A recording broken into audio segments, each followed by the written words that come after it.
Hey, what's going on, everybody? It's Homero, and I'm here with my really good friend Joe. We're real estate investors, and one thing that I want to talk about, what does retirement look like for somebody that's been incredibly successful?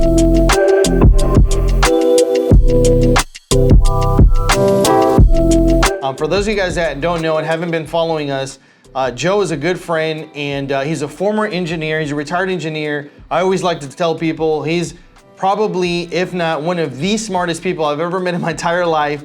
And I want to, share with people, or maybe you can share, Joe, because there's people probably asking, what does retirement look like for somebody like yourself? Well, let's address the smart part of it. If I'm so smart, why am I not sitting on the beach in Bermuda right now? But beyond that, let me give you my definition of retirement. Retirement is you have this much expense every month on a consistent basis. You have this much passive income. That's retirement. In my case, I've been able to roll all of my 401k retirement monies into a self-directed Roth retirement account, out of which I purchase properties and real estate notes. The notes pay on a monthly basis, which means the 15th of every month, I get that. That's what retirement is to me. You can do the same.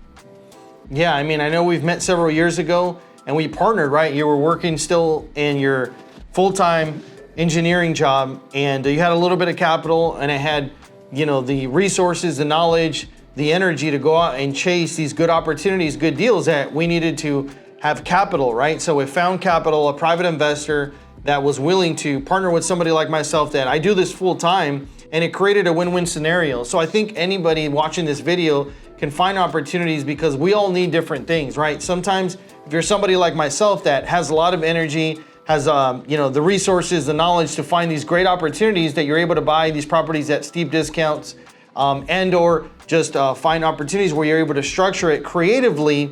You can only do so many deals because you need capital. And if you're able to find somebody that has a little bit of capital, you're able to put those two together and create a win-win situation, right? And just like Joe, he had the situation where he didn't really have the time to chase down some of these deals, but he wanted to put his money to work, right?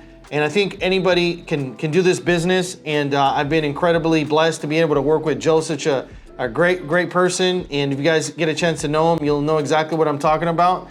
And I'm really excited. I know today we spent a whole day kind of going around looking at some deals, meeting with sellers, looking at a property we're working on. And to me, that's all fun. It doesn't really, feel like work to me. So I'm glad that you're able to retire from that and kind of enjoy and spend maybe a little bit of time. Have you been able to spend more time with grandkids, or what does that look like? No, I actually probably work harder now than when I had a day job. Less stressful. I was gonna say, how's the stress levels compared to your W-2, what you were doing versus now? It's a lot lower. Yeah. I do go to the gym every day. Don't like that, but I do it. I do that for the grandkids and for myself. I mean, I think you're, inspiration to a lot of people watching, Joe. And, I'm excited for you to continue that journey, that you're not only just building something that you've done well with, but you're building a legacy. I think more than anything for your grandkids, I think that's something that powerful that we can share with people is, I tell people, you really don't have to work and do this anymore if you really didn't want to, but you choose to do it because it's free entertainment. And you're showing and helping your grandkids. I know that you were working on putting some sort of course or class together to help people, younger, investors. I am. We know probably 1,000, maybe not personally, but we know of probably 1,000 note investors out there in the US and Canada. Many of them have children, teenagers, maybe even kids in their 20s or 30s who would love to get that progeny involved in note investing. And so I have created a course geared specifically for teenagers on note investing.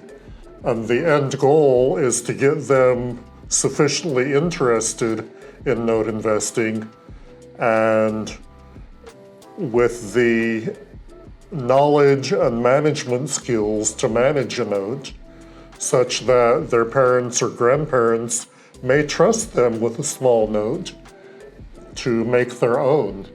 And that note could come in quite handy down the road to pay for college or to pay for a home potentially. Yeah, I mean, I think real quickly we can touch on how important it is and how we deal with it every single day, where we're meeting with potential sellers, and sometimes some of those sellers were real estate investors, but it's not, just leaving capital or a rental house or a note to your kids or grandkids if they don't really understand how to manage it and really how things work. Because if they don't know how it works, they're just gonna wanna sometimes fire sell it to somebody like us.